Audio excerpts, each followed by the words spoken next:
নতুন দিল্লীৰ কৰ্তব্য পথত ইণ্ডিয়া গেটৰ নেতাজী সুভাষ চন্দ্ৰ বসুৰ মূৰ্তি আৰু অযোধ্যাৰ ৰাম মন্দিৰত ৰামলালাৰ মূৰ্তি নিৰ্মাণ কৰা বিখ্যাত ভাস্কৰ্য শিল্পী অৰুণ যোগীৰাজে নিৰ্মাণ কৰি আছে নেতাজীৰ আৰু এখন মূৰ্তি, যিটো অসমৰ শিলচৰত স্থাপন কৰা হ'ব। প্ৰায় 90% মূৰ্তি নিৰ্মাণৰ কাম সম্পূৰ্ণ হৈছে। অহা বছৰ নেতাজীৰ জন্ম বাৰ্ষিকীত শিলচৰৰ ৰাংগিৰখাৰীত স্থাপন কৰা হ'ব নেতাজীৰ নতুন মূৰ্তি।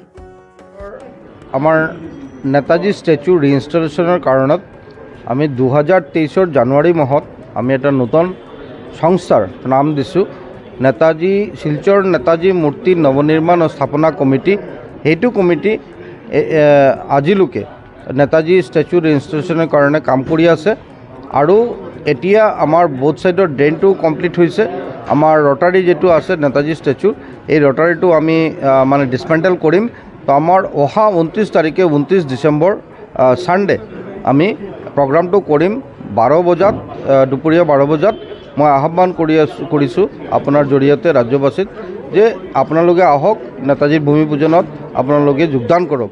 আৰু বৰ্তমান ৰাংগিৰখাৰীত থকা নেতাজীৰ প্ৰতিমূৰ্তি আঁতৰাই নতুন প্ৰতিমূৰ্তি স্থাপন কৰা হ'ব আৰু নেতাজীৰ নতুন মূৰ্তি মুখ্যমন্ত্ৰী ডক্টৰ হিমন্ত বিশ্ব শৰ্মাই মুকলি কৰাৰ সম্ভাৱনা আছে। বৰ্তমানে যিটো ষ্টেচু আছে এইটো ষ্টেচু আমি শিফটিং কৰি আমি গান্ধী ভৱনৰ ওচৰত যিটো গান্ধী পাৰ্ক আছে ইয়াতে আমি ৰাখিম আৰু নতুন ষ্টেচুটো আমি 23rd আমাৰ ইচ্ছা আছে মাননীয় মুখ্যমন্ত্ৰী ডক্টৰ হিমন্ত বিশ্ব শৰ্মা মহোদয়ৰ হাত ধৰি আমি নেতাজী ষ্টেচুটো আমি ৰিইনষ্টল কৰিম আৰু এইটো কাৰণে কাম চলি আছে।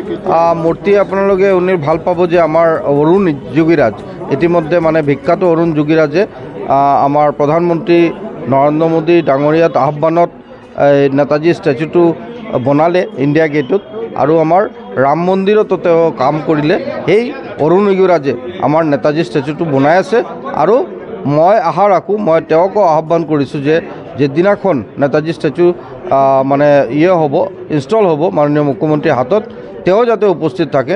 তো তেওঁ এইটো চিন্তা কৰিছে কেনেকৈ সি আহিব। নেতাজী মূৰ্তিত যিটো পেডেষ্ট্ৰেল আছে এইটো পেডেষ্ট্ৰেলটোৰ হাইট হ'ব এইটো 9.5 ফিট আৰু নেতাজী ষ্টেচু যিটো হ'ব এইটো হ'ব 10 ফিট, তাৰমানে 19.5 ফিট টোটেল এটা নেতাজী ষ্টেচু ৰিইনষ্টল ইয়াতে হ'ব।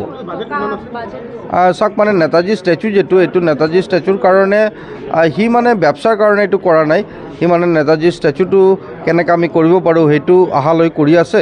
তো ট্ৰেন্সপৰ্টেশ্যন টেক্স এটচেট্ৰা লৈ মই ভাবোঁ যে নেতাজী ষ্টেচুৰ কাৰণে মেক্সিমাম 10-12 লাখৰ ভিতৰত হৈ যাব। কিন্তু যিটো আমাৰ ৰটাৰী আছে এই ৰটাৰীটো কনষ্ট্ৰাকশ্যন কাৰণে আমাৰ 32 লাখ লাগিব আৰু এই ফুটপাথবিলাক আৰু বিউটিফিকেশ্যনৰ কাৰণে আৰু বেলেগ এটা এষ্টিমেট হৈ আছে।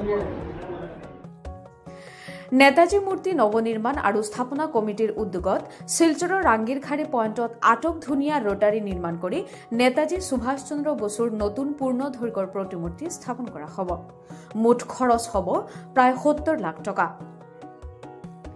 নেতাজীৰ প্ৰতিমূৰ্তিৰ উচ্চতা 10 ফুট আৰু পেডেষ্ট্ৰেলটো 9.5 ফুট ওখ। 5 জানুৱাৰীত বাংগালুৰুৰ পৰা শিলচৰলৈ ৰাওনা হ'ব মূৰ্তি। 15 বা 16 জানুৱাৰীত শিলচৰত উপস্থিত হ'ব এইখন প্ৰতিমূৰ্তি।